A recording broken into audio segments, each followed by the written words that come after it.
I'm not gonna scream at you.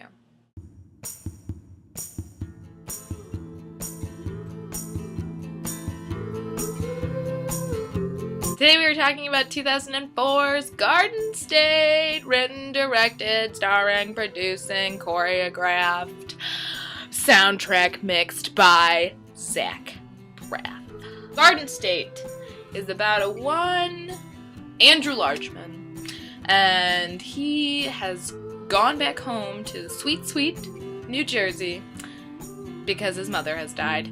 And he has to go to her funeral and just revisit his past and his childhood, and it is an emotional, transcendental, existential experience. I think I saw it for the first time when I was like 16, and by that point, you know, I had been very well versed in the land of indie rockdom, and my much cooler self had developed, and you know, out of my teeny bopper, Hillary Duff obsessed, like I'm still not anyway, life phase. And yeah, so it just really just added fuel to the fire that was my growth as a human. It's just a really beautiful film. Like, Zach Braff's use of slow motion and crash zooms are just fantastic.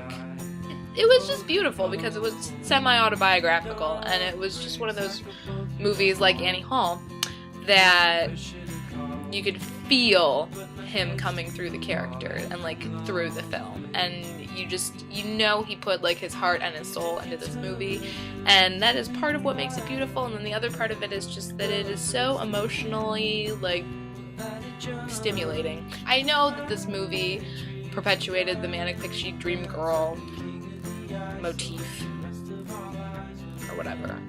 I know that a lot of people don't like it for that because Sam is too perfect, but I just don't think that's the case. Because I resonate with Sam quite a little bit. If Sam were a sadder human, she would definitely be me. All our main characters are very genuine, feeling, emotional people, you know, and that's important. They're all incredibly deep people, and there's just so many layers and levels to their personality and their characters, and it's just one of those movies that you watch and you think about yourself and your life and your childhood and how much better or worse it was. It's definitely focused on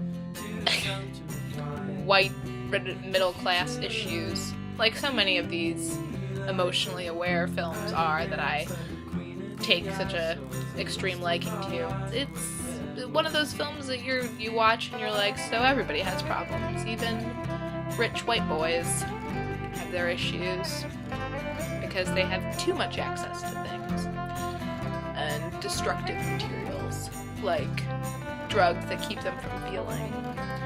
And it's just so beautiful, and you just see so many different sides of everybody, because you see Zach Braff, who just starts off not caring, and then there's Sam, who cares too much about everyone, and then there's Zach Braff's dad, who just wanted him to be happy all his life, and Zach Braff's best friend, the gross man, who just wants to live. He just wants to be. Watch it on a rainy day. Cry your sweet little eyes out. Think to yourself about how you had a childhood that was sad. They had put a fart machine into my sleeping bag.